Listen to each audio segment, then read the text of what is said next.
Hi all. आज मैं आपको इन्फॉर्मेशन देने जा रही हूँ राइटिंग थेरेपी के बारे में। इसे जनरल थेरेपी भी कहा जाता है।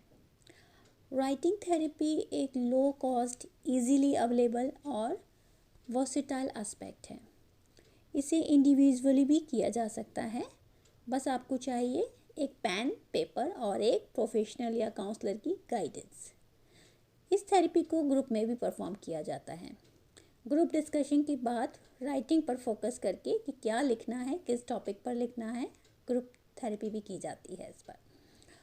राइटिंग थेरेपी लोगों के personal growth development, creative expression practice और अपनी लाइफ को कंट्रोल करने का सेंस और एम्पावरमेंट में भी हेल्प करती है।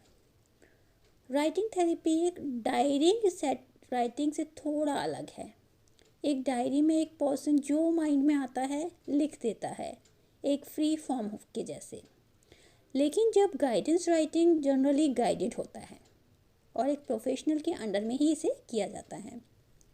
डायरी राइटिंग में लोगों का जो फोकस होता है वो घटनाओं पर होता है, जो इंसिडेंट्स हुए होते हैं उन पर होता है।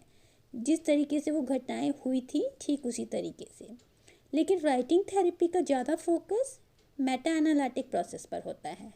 जैसे कि लिखी गई जो भी घटनाएं पर्सन ने लिखी है उसमें उसकी क्या थिंकिंग रहे थे, क्या इमोशंस रहे थे, या लिखते समय उसकी क्या फीलिंग्स थी, उनके साथ बातचीत करना और उनका एनालिसिस करना। राइटिंग थेरेपी का मेन बेनिफिट स्पेशली उन लोगों को होता है जिन्होंने ट्रॉमेटिक कंडीशन को फील किया हो। ट्रॉमा सिचुएशन से डील करने के लिए राइटिंग थेरेपी में कंटिन्यू या रेगुलरली 4 डेज तक अपने ट्रॉमेटिक फीलिंग्स को लिखने के लिए कहा जाता है। और वो पर्सन रेगुलरली अपने ट्रॉमेटिक फीलिंग्स, जो भी उस समय उसकी फीलिंग्स या सेंसेशन या जो भी थिंकिंग रही हो उन सबको लिखते हैं और उनका एक बहुत ही बेनिफिशियल और इफ़ेक्टिव रिजल्ट सामने आता है। रेगुलर राइटिंग थेरेपी में पर्सन को अपने एक्सपीरियंस में मीनिंग सर्च करने के लिए कहा जाता है। चीज़ों को नए व्यू पॉइंट से देखना और अपने मोस्ट स्ट्रेसफुल और नेगेटिव एक्सपीरियंस को पॉजिटिव मैनर में कैसे देखा जाए, ये चीज़ राइटिंग थेरेपी में सिखाई जाती है। राइटिंग थेरेपी के बेनिफिट बहुत सारे डिसऑर्डर्स में देखे गए हैं, जैसे PTSD, post traumatic stress disorder, anxiety, depression, OCD, substance abuse, loss and grief, chronic illness issues, eating disorders, low self-esteem and communication skills। इन सब में इनका बहुत अच्छा एक इफ़ेक्टिव देखा गया है आउटकम। तो इस थेरेपी में हम राइटिंग थेरेपी के थ्रू बहुत सारे बेनिफिशियल प्रोवाइड कर सकते हैं। थेरेपी पर्पस से राइटिंग के बहुत सारे टेक्निक हैं। पर्सन किसी भी तरह की फॉर्मेट को राइटिंग के लिए यूज़ कर सकते हैं। जैसे अगर वो नोटबुक पे लिखना चाहे तो नोटबुक पे लिख सकते हैं, कोई पेपर यूज़ करना चाह रहे हैं तो कोई सिंपली कोई रफ पेपर यूज़ कर सकते हैं, या फिर वो ब्लॉग भी लिख सकते हैं। और अगर उसके लिए हम कंप्यूटर या लैपटॉप यूज़ करना चाहते हैं तो वो भी यूज़ कर सकते हैं। अगर पर्सन अपनी राइटिंग को और ज़्यादा अट्रैक्टिव बनाना चाहते हैं, अगर उन्होंने नोटबुक पे लिखा है और वो चाहते हैं कि उसको और अट्रैक्टिव बनाए अपनी राइटिंग को, अपनी फीलिंग्स को और एक्सप्रेस करने के लिए, तो वो उसे डेकोरेट भी कर सकते हैं।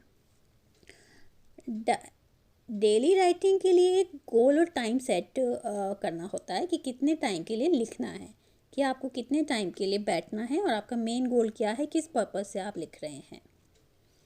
प्रैक्टिस होने पर आप टाइम इंक्रीज़ कर सकते हैं। अच्छी तरह से सोच कर लिखिए कि आपको सबसे पहले क्या लिखना है, तो उसके बाद आप डिसाइड कर सकते हैं कि आपको कैसे लिखना शुरू करना है। राइटिंग के लिए 5 स्टेप्स को फॉलो किया जाता है। राइटिंग के लिए मैं बोल रही हूँ, लेकिन मैं आपको यहाँ पे एक एग्जांपल दूंगी राइट वर्ड के साथ, WRITE। W सबसे पहला वर्ड है राइट। आप क्या लिखना चाहते हैं? सबसे पहले टॉपिक या फिर नाम सेलेक्ट कीजिए कि जिसके बारे में आप लिखना चाहते हैं। एक नाम दे दीजिए या कोई टॉपिक दे दीजिए उसको।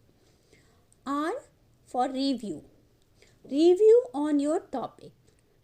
आपकी आँखों को बंद कीजिए और एक डीप ब्रीथ के साथ फोकस करिए कि आपको क्या लिखना है उस टॉपिक के बारे में जो आपने डिसाइड किया है। Investigate your thoughts and feelings. लिखना स्टार्ट करिए और जो भी फीलिंग्स आपके अंदर आ रही हैं उसको इन्वेस्टिगेट करते हुए उसे लिखते रहिए जहाँ तक आप लिख पा रहे हैं। T, time yourself. 5 to 15 minutes तक लिखिए और आपको लगता है कि आप अगर उससे ज़्यादा भी लिख सकते हैं तो आप लिख सकते हैं। ई, एग्जिट स्मार्ट बाय री रीडिंग।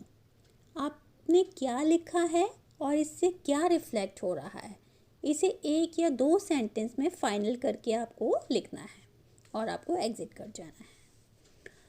राइटिंग थेरेपी के लिए आपको राइटर होने की बिल्कुल भी ज़रूरत नहीं है। इट इज़ ओके कि आपने कुछ वर्ड्स लिखे हैं या बहुत सारे पेजेस, आपने अपने तरीके से लिखिए। इसके बारे में चिंता मत करिए कि आप किस बारे में लिखा है, क्योंकि आपने अपने एक्सपीरियंस या फीलिंग के बारे में लिखा है तो आपको ये घबराने की बिल्कुल ज़रूरत नहीं है कि सामने वाला क्या सोचेगा। बस अपने आप को राइटिंग का टाइम दीजिए और आप उस पर फुल अटेंशन होकर लिखिए। इससे भी कोई फ़र्क नहीं पड़ता कि आपने कितना अच्छा या बुरा लिखा है। आपने जो भी लिखा है वो नेचुरली आपकी फीलिंग से कनेक्ट होना चाहिए। कोई भी आपको आपकी राइटिंग स्किल पर जज नहीं करेगा। ये इस थेरेपी का बेस्ट पार्ट है। इसके अलावा आप कुछ राइटिंग एक्सरसाइज कर सकते हैं, जैसे अपने आप को लेटर लिखिए या आप अपनी जो फीलिंग्स हैं, जो भी आप लिखना चाहते हैं अपने उस लेटर में लिखिए। दूसरों को लेटर लिखिए। अगर आपके कोई फ्रेंड्स या रिलेटिव हैं जिन्हें आप अपनी फीलिंग्स के बारे में बता सकते हैं, लिखना चाहते हैं कुछ भी, तो आप दूसरों को भी लेटर लिख सकते हैं। आप अपनी फीलिंग्स को लेकर कोई पोएम लिख सकते हैं अगर आप लिखना चाहते हैं।